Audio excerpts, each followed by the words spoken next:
Bonjour à tous, bienvenue sur SVM6. On va continuer donc cette animation de drone. On passe au tutoriel numéro 4. On a vu dernièrement avec le tuto numéro 3, si je ne me plante pas. Donc comment on pouvait donc se servir d'une vidéo pour faire un fond d'écran.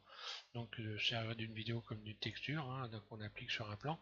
Donc ça va vous permettre de créer de générer un fond de nuage en accéléré, donc on a vu ça. Donc là cette fois-ci on va revenir sur l'animation et je vais vous faire voir comment vous pouvez donc avec votre propre drone, car je rappelle qu'il s'agit bien d'animer un drone et non pas d'en modéliser un. La modélisation du drone, c'est vous qui la faites. Pour faire ça, vous devez avoir quand même un petit peu d'expérience, mais modéliser un drone à votre idée, c'est pas très difficile. Et puis en ne modélisant pas de drone, je vous incite également à faire travailler votre imagination pour modéliser un drone. Donc là, je vous ai fait une simulation de drone en fait, juste des hélices, c'est pour le décor, pour que ça soit pas trop moche. Et puis j'utilise un cube pour vous faire voir les figures que l'on va donc animer. Donc là, c'est le demi-tour. Donc c'est ce qu'on peut faire avec un véritable drone. Je vais vous faire voir comment c'est le demi-tour, et je vais vous faire donc dans la série de tutos, on verra les différentes figures, le crash, la vrille, enfin tout un tas de figures que vous pourrez donc animer votre propre drone avec ces figures. On verra ensuite à la fin de tout ça comment enregistrer la vidéo. On l'enregistrera sous un format d'image donc PNG. Et puis on passera donc sur la table d'animation ici dans vidéo editing, et on verra comment faire du montage avec quelques images. Donc il faudra au moins avoir 5 ou 600 images pour faire quelque chose de sympa. Pour ceux qui ont regardé la vidéo donc de présentation de cette série de tutos sur l'animation d'un drone, eh bien j'ai utilisé 700 images. Voilà. On va faire quelque chose de assez correct avec 600-700 images. Voilà. Donc le demi-tour. Alors déjà on passe ici, on voit ici dans le dubsheet, on est dans le dubsheet. Voilà. Donc tous les éléments qui ont été animés. Donc là le cercle, ça correspondait, je vais me mettre revenir en position de départ. Cercle, ça correspond à l'animation des hélices. On voit bien ici qu'on a la rotation sur Z. Quand je clique dessus, un clic gauche, voilà à quoi correspond la rotation. Je vais réduire pour qu'on voie bien.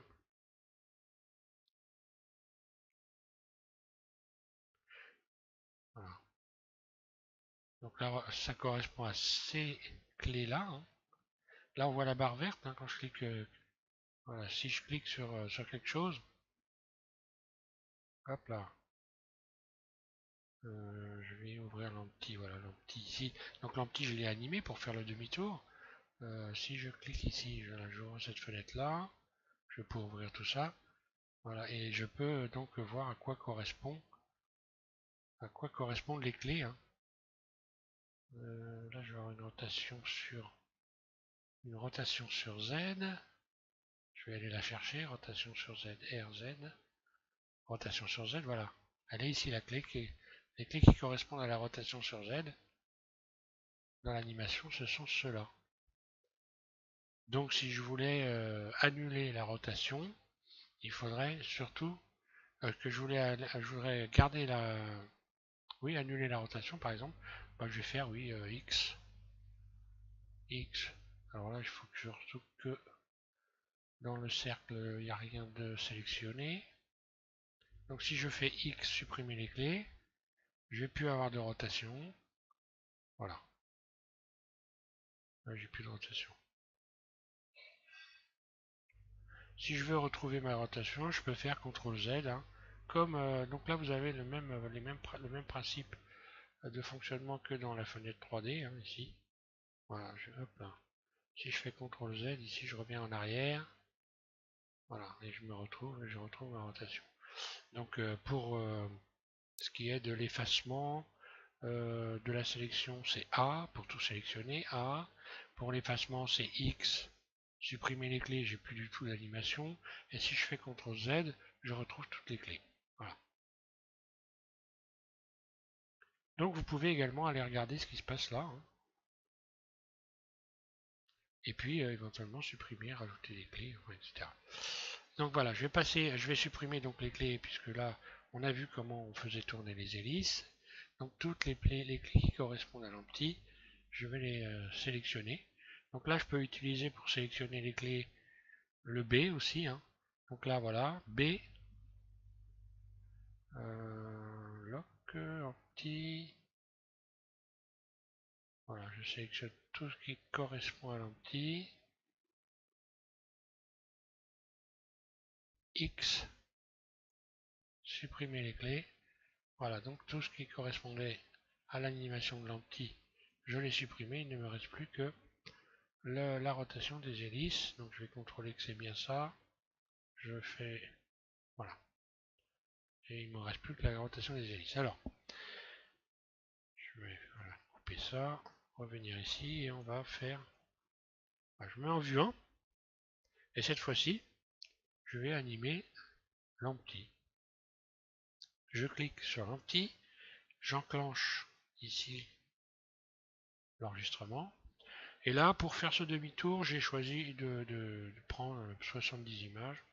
Voilà, je me mets sur 70 images pour faire un tour complet. Donc là, forcément, première des choses, je vais avoir ici, j'enclenche la clé, hein, j'enclenche la première clé en cliquant sur le manipulateur. Puis je vais me mettre, je vais aller au bout ici. Et je vais commencer par faire la rotation sur Z. R, Z. Donc je fais un demi-tour complet, alors dans ce sens-là, voilà. Et dans le milieu de l'animation, ici, donc sur l'axe X, je vais faire en sorte qu'il y ait une rotation sur l'axe X. Je me remets en vue 1. RX, donc dans ce sens-là. Ce qui va nous donner, quand je reviens en position de départ, ceci.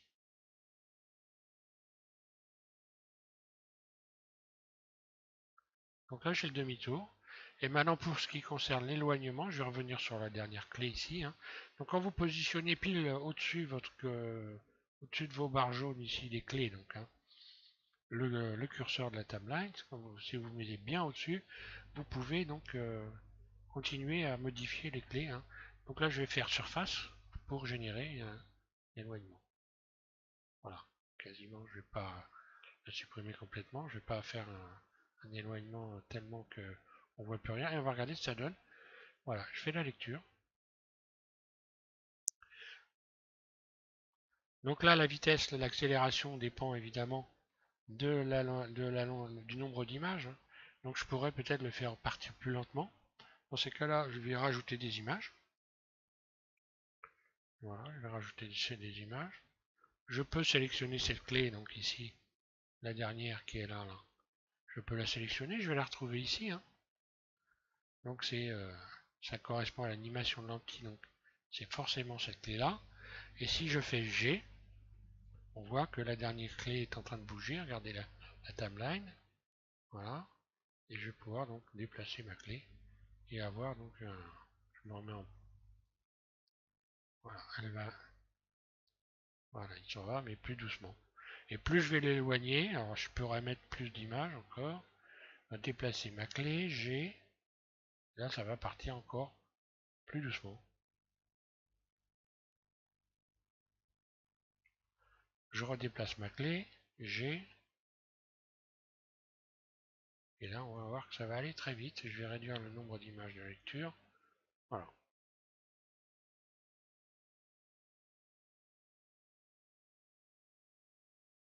Donc voilà pour le demi-tour. Donc je vais faire des tutos courts, hein, pour que vous puissiez bien voir chaque figure.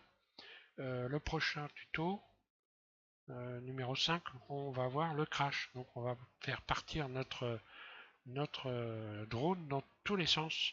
Il va chuter vers le bas. Euh, oui, et puis donc on verra le crash et après on verra d'autres figures, les vrilles, les montants, les vrilles en descendant, les vrilles en avant, les vrilles en arrière. Je vais mettre des couleurs pour qu'on puisse reconnaître l'avant et l'arrière aussi, hein. du drone. Voilà. Bah écoutez, je vous invite à commencer à faire votre animation, à vous entraîner à faire un demi-tour. Et puis, donc au prochain tuto, on va s'amuser à faire un crash de drone. Voilà, merci à tous de suivre la M6. Je vous remercie de me faire confiance pour vous aider à progresser avec Blender. Voilà, merci.